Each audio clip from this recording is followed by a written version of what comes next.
Hello అండి, welcome to స్వర్ణ పుష్పం YouTube channel. కరకరలాడే చికెన్ పకోడీని స్ట్రీట్ స్టైల్ మాదిరి ఇంట్లోనే ఎలా తయారు చేయాలో చూద్దాం. ముందుగా క్లీన్ చేసుకున్న చికెన్ తీసుకోవాలి. ఎటువంటి వాటర్ లేకుండా తీసుకోవాలండి.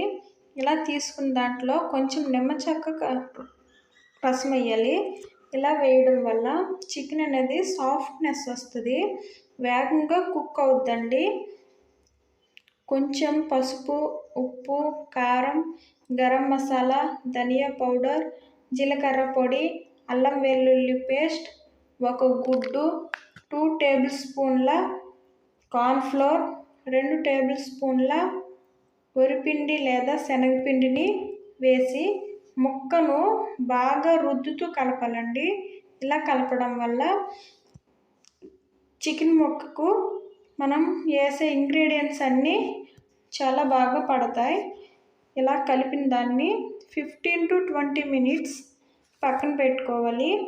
తరువాత ప్యాన్ తీసుకొని దాంట్లో కొంచెం ఆయిల్ వేసి బాగా వేడెక్కినాక చికెన్ పీసులు విడివిడిగా వేసుకోవాలి.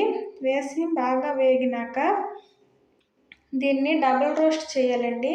ఇలా చేయడం వల్ల చికెన్ పకోడీ చాలా టేస్టీగా ఉంటుంది. నా వీడియోస్ మీకు నచ్చినట్లయితే లైక్ చేయండి, షేర్ చేయండి, సబ్స్క్రైబ్ కూడా చేసుకోండి. Thank you for watching.